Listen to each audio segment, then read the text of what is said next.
Today we are making a dress out of men's t-shirts. There's this brand called My Mom Made It. They made the most beautiful dress.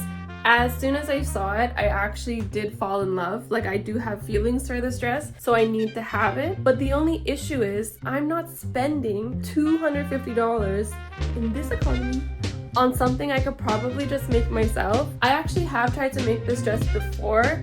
It was a huge flop. I rushed it and did not use the correct fabric. Regardless, I will not be resting until this dress is on my body, mark my words. Also, all you fabric stores out there, you're losing your minds. I'm not spending $40 a meter on your fabric either. So here we are with the t-shirts. Cut this out. I have to figure out how much length I need to add to the bottom of this. Then I'll know how many frills I need based off the picture, and then I'll just take that measurement and divide it by the number of frills I need. I'll add a frill here, beep, beep, beep. And then I just need to add a frill there. Okay, the plan was to take these t-shirts and make them into a ruffle skirt, which would be sewed onto the tank top. My brain is feeling very mush. I really hope I don't mess everything up today. Unfortunately, everything did get messed up from this point on because I cut the straps way too skinny. I was eyeballing a lot of these measurements, which was a big mistake.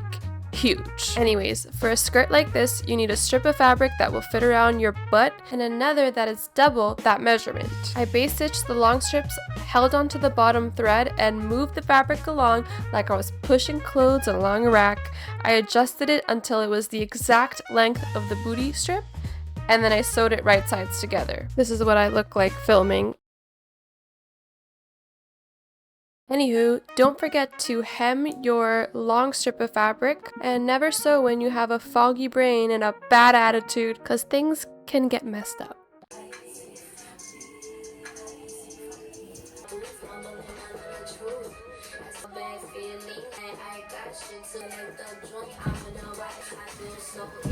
Okay, update.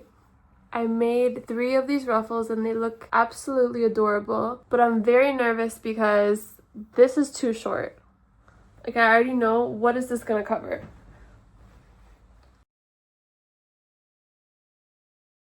Not a damn thing. I'm gonna just go for it, and then if I have to make another one, I will, you know, because that's way better than redoing this whole entire thing. I have to redo this whole entire thing. But you know what? It's fine, because I learned that when you're making these skirts, you go from the bottom and work up. Sew it like you're making a sandwich, with the 2 flat strips as the bread and the ruffle as the little roast beef in the middle.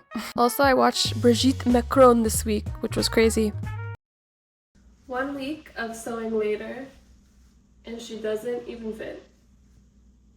What I'm trying to do is work my way from the bottom up. I would add one on top that's curved. I would add a frill to this that curves like this, and then attach the 2 things together.